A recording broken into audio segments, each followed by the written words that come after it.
नमस्कार, आज मैं हूं बुधवारे आपकी नित्य एंकर नियम और प्रमाणे स्वागत है कथाकार आपका पूज्य मध्य श्री प्रदेश बोर्ड परीक्षा प्रफुल्लभाई शुक्ले गणेश 2025 को पूजा लेकर કરીને छात्रों की 2 उत्सुकता जूनથી बढ़ती जा થયેલા रही है। ગુરુ ગ્રહના રાશિ एमपीपीएससी की ओर પરિવર્તન से વિશે 10वीं और માર્ગદર્શન 12वीं का આપ્યું। रिजल्ट 1 मई से અઠવાડિયાના 7 સાત मई के દિવસો बीच કોઈને कभी भी કોઈ जारी किया દેવતાને जा सकता સમર્પિત है। છે। छात्र બુધવાર ऑफिशियल પ્રથમ वेबसाइट पर પૂજનીય जाकर अपना ગણેશને रोल नंबर સમર્પિત और છે। आवेदन આ क्रमांक દિવસે डालकर ભગવાન परिणाम चेक कर ગણેશની પૂજા सकेंगे। કરવાથી બધી મનોકામનાઓ પૂર્ણ થાય છે। नमस्कार, આ मैं સાથે हूं आपकी ગણપતિ एंकर और પ્રસन्न स्वागत થાય है છે आपका અને मध्य ભક્તોની प्रदेश તમામ बोर्ड परीक्षा પરેશાનીઓ દૂર કરે 2025 છે। को लेकर જે छात्रों લોકોની की उत्सुकता કુંડળીમાં बढ़ती બુધ जा ગ્રહ रही है। નબળો હોય एमपीपीएससी તેમને की ओर ખાસ से કરીને 10वीं બુધવારે પૂજા કરવાની સલાહ આપવામાં આવે છે। તેનાથી તેનો બુધ દોષ સમાપ્ત થાય છે। આજે અમે જાણીશું કે કેવી રીતે બુધવારે ભગવાન ગણેશની પૂજા કરવાથી શારીરિક અને આર્થિક સમસ્યાઓ દૂર થાય છે। આવો જાણીએ ગુરુ ગ્રહના રાશિ પરિવર્તન વિશે વિશેષ માહિતી પૂજ્ય શ્રી પ્રફુલ્લભાઈ શુક્લ દ્વારા। ओम श्रीमन गणाधिपतये नमः। गं गणपतये नमः।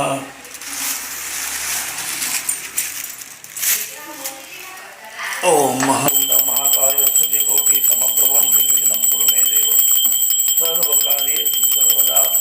ओम गं गणपतये नमः। अनेकानि च पापानि जन्मान्तरकृतानि च तानि सर्वाणि नश्यन्तु प्रतिक्षणां पदे पदेः।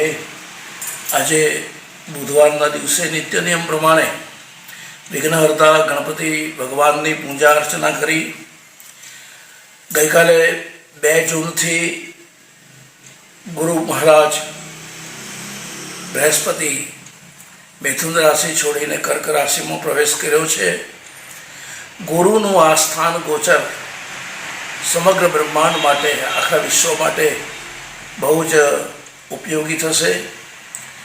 ગુરુ આખી કુંડલીના કેન્દ્ર સ્થાને છે અને જ્યારે કર્ક રાશિમાં ઉચ્ચની રાશિમાં જ્યારે એ પ્રવેશ કરે છે ત્યારે ખૂબ જ સારું ફળ આપશે। પણ ગુરુ મહારાજને પ્રસન્ન કરવા માટે ગુરુવારે પીળા વસ્ત્ર પહેરીને ગુરુ ભગવાનની પૂજા અર્ચના કરવી, બ્રાહ્મણોને ચણાની દાળનું દાન કરવું, આ ગુરુને પ્રસન્ન કરવા માટે, ગુરુને રાજી કરવા માટે। બીજો ઉપાય છે પીપળાની પૂજા કરવી, પીપળાના નીચે દીવો કરવો, પીપળાને પુષ્પ અક્ષત ગંધ દ્વારા પૂજા કરવી। પીપળાની પૂજા બહુ મહત્ત્વની છે, એનાથી પણ ગુરુ મહારાજ પ્રસન્ન થાય છે, ગુરુ મહારાજ રાજી થાય છે।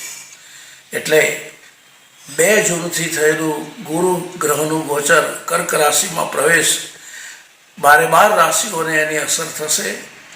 8 રાશિઓને સારું ફળ મળશે। 4 રાશિઓએ સાવચેત રહેવાની જરૂર છે, પણ ગુરુ મહારાજની કૃપા તો પ્રાપ્ત કરવી જ જોઈએ। એટલા માટે ગણપતિ દાદાના ચરણોમાં પ્રાર્થના છે। વિઘ્નહર્તા શ્રીમન મહાગણાધિપતયે નમઃ। ઓમ ગં ગણપતયે નમઃ। ઓમ ગં ગણપતયે નમઃ। ઓમ ગં ગણપતયે નમઃ।